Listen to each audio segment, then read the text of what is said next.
So Evan, every time we travel to scuba dive somewhere else, the logistics of diving there are different and our reasons for scuba diving there are different. I thought in this video we'd talk about our top reasons for diving Chicago and the logistics for diving in that area.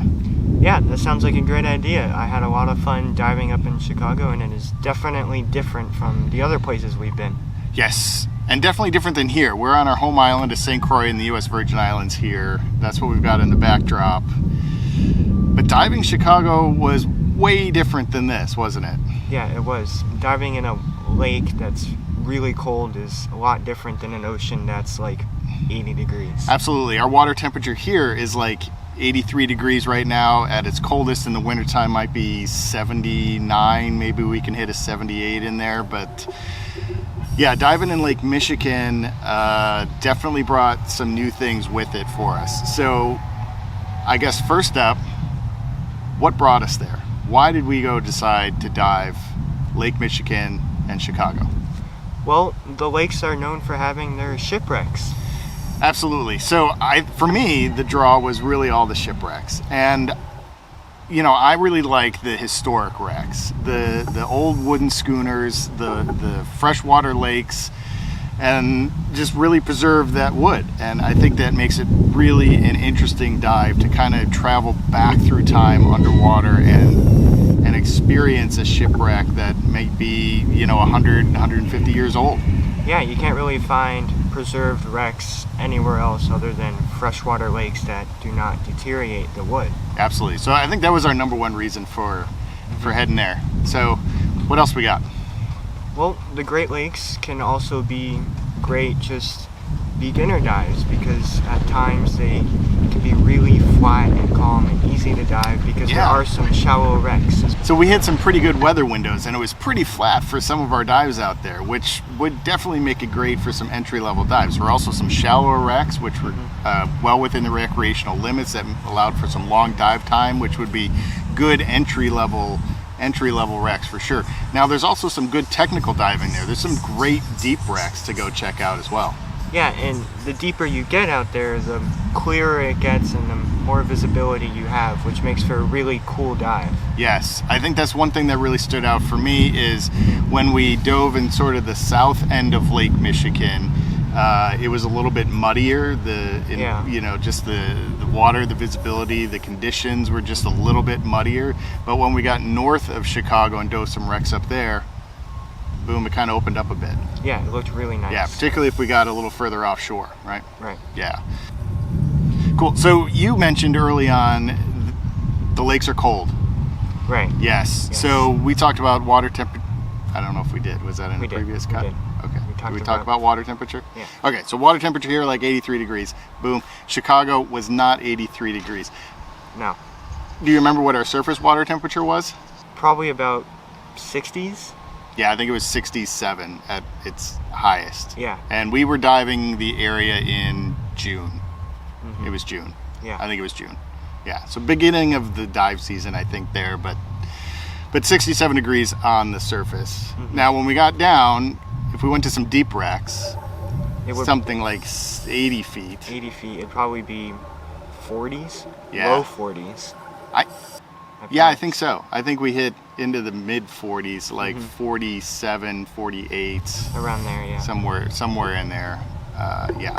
So cold. So we opted to use dry suits.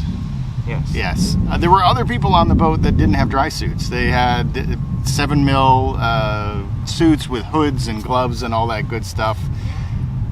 I don't think I could do that. No, I'm with you, man. I'm not up for that anymore either. I'm going full dry suit here. I'm not messing around anymore. Full dry suit. So to keep warm, we've got the undergarments under there, right? I'm using like the Fourth Element Arctic series, I think, of undergarments there. So nice and warm. Got a good custom fit Santi dry suit. So not messing around when it comes to staying warm underwater in the cold water. You borrowed a friend's dry suit. Right, but it fit well and it worked. It did. Great. It did work great. So Tim, thank you for lending him the dry suit there. So yeah, the lakes with their nice calm waters and some of the shallow dives make for good practice dives for new dry suit divers like us. They do, yeah. It's a great training. It's a great training ground on certainly those flat, calm days. Now the lake can definitely have some non-flat, calm days, right? Yeah, I think there's the weather in Chicago is extremely temperamental. It will be gorgeous in the morning, and 2 hours later it'll be blowing like a hurricane out there. So it can go from one extreme to the other. The air temperature can go from one extreme to the other. It's cold in the morning, hot in the afternoon, or vice versa, right? The wind can just pick up and start creating all kinds of surface chops. So yeah, weather is really temperamental in the area, but we again hit some good weather windows, so that was great. And you're right, I think they're good entry-level dives out there, nice shallow recreational limits to experience. Right. Yep.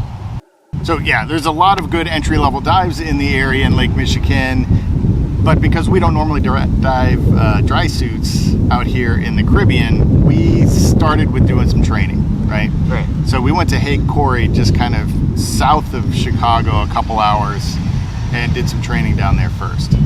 Yeah, it's a nice little small quarry that has a lot of shallow parts to it, but then kind of drops off into the depths, and they have a lot of nice artificial sunken wrecks down there, like some cars, an old fire truck. Yeah, I think for me, the highlight of diving in Haigh Quarry, right, it's quarry diving, so there's that. It's kind of greenish and stuff, but the highlight for me was there's at least one or two paddlefish in the quarry. And we actually saw one. On our first dive. On our first dive in the quarry, which was really cool. The sad thing is we were doing some training dives, and we didn't have our camera equipment with us. So, I know, no camera, no paddlefish on film, but hey, we had some good training. We saw a paddlefish. Yeah. So that was cool. So anyway, Haigh Quarry is a great place to do some training dives before you head out to the lake. And there are a ton of dive shops in the Chicago area. We hooked up with Dive Right In Scuba for all of our stuff in Plainfield, Illinois, and then they've got another shop not too far as well. So they got two locations. I think it's in Orland Park, Oak Park, Orland Park. Not sure. Okay. I don't know. Tim and Michael correct us, but anyway. Great shop, but there's tons of shops in the area as well. So I think we'd certainly recommend hooking up with a local dive shop, first and foremost, getting any training you might need in the area, and then going out there and venturing out to the lake and exploring a lot of the shipwrecks out there. Right. All right, I don't know if we just covered our top reasons for diving Chicago or not, but I think we hit shipwrecks, we hit good recreational shipwrecks, we hit technical diving shipwrecks, I think we hit kind of muddy water shipwrecks, I think we hit kind of clear water shipwrecks. Cold water shipwrecks. I'm pretty sure there's a running theme here that the reason for diving Chicago is shipwrecks. Yeah. And that's really it. I don't know about you, but my impression of the lake floor is that it's mud or sand and shipwrecks. And that's it. There's the occasional fish, but not many. No, it's shipwrecks, isn't it? Yeah. All right. So that's our top 1 through 25 reasons for diving Chicago is shipwrecks, and more shipwrecks. Yeah. So the logistics of diving Chicago, it was a little bit different than in the Caribbean, than in Florida, than in other parts of the world. I think every place we travel, the logistics of diving there are slightly different. So let's talk about the logistics of traveling and diving in the Chicago area. All right. So the first thing we really learned was that there aren't a lot of dive boats in the area. No. There's a few. I think COVID killed a few more, sadly. The area lost some dive boats, but there's Double Action Dive Charters who we went out with. I think they've probably got the biggest and most comfortable dive platform there. Now, it doesn't actually go out of Chicago, right? It's kind of south of Chicago, right on the Illinois-Indiana border at Hammond, Indiana. So we left out of the Hammond, I guess it's the Hammond Marina, Hammond, Indiana Marina. I guess so. It's a marina in Hammond, Indiana. Right. I don't remember what they call it. but you can't get lost. It's the only marina. Right. Yeah. All right. So anyway, Double Action Dive Charters, Hammond, Indiana. That's where we left out of. And I think that was a great location to leave out of because, because it had great access to the wrecks on the shallow or the south end of the lake, and then we could travel up kind of north of the city as well and check things out. Yeah, there were a lot of shallow wrecks right outside the marina area, kind of behind some of the rock walls, and then the more deeper ones were up towards Chicago more. Yeah, and they were great. Yeah. Love it. I had a thought, I forgot. Okay. What was it? You don't know? Tanks. Tanks. Of course, tanks. That was the other logistical problem. So once we kind of identified, getting hooked up with a dive boat, we found that it's basically bring your own gear. Right. Yeah, BYOG. And when we say bring your own gear, it's bring all of your own gear. Everything that you would possibly want and or need for scuba diving, right? Yeah. Here in the Caribbean, we're typically spoiled where we get on a dive boat and they've got tanks on board already, they've got weights on board already, and they've got a great shop with rental gear, usually affiliated with the dive boat, and they can get you all kitted up and everything, right? Right. That wasn't true with Chicago. So we got Double Action Dive Charters. They were a really nice taxi ride out to the wreck sites. Yeah, it's a great boat, but you have to bring your own tanks and weights, and they're basically just there to bring you to the wreck and then help you with it. Yeah. So again, going back to Dive Right In Scuba, we hooked up with them. We rented all of our gear that we needed to from there. Basically, we grabbed tanks and weights. We traveled up there with our own BC rag, fins and stuff. My dry suit. You got one from them. So that was good. So that fitted us with everything we needed. We brought all our camera equipment, right? But the main things were the tanks and the weights. So one of the challenges we really found with it was timing as well, right?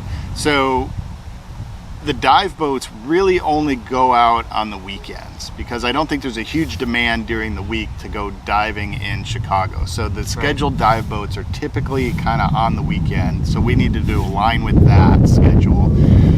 And so that meant really we needed to get all of our tanks a day or two ahead of the weekend, load them up in the truck, bring them to a hotel, pretty much either lock them in the truck or cart them up into a hotel room because we needed to have enough gear for 2 days of diving. We could have gone back and forth on Saturday and Sunday between the dive shop and the marina, but there's a good travel time in there. So, we've got an hour worth of travel time.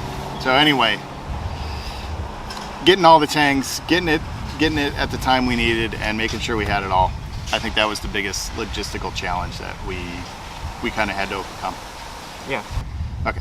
So outside of really getting hooked up with a dive boat that would get us to the area and a dive shop that would kind of supply us with everything we needed, and the travel time logistically to get all our gear and make sure we had it on the days that we need it.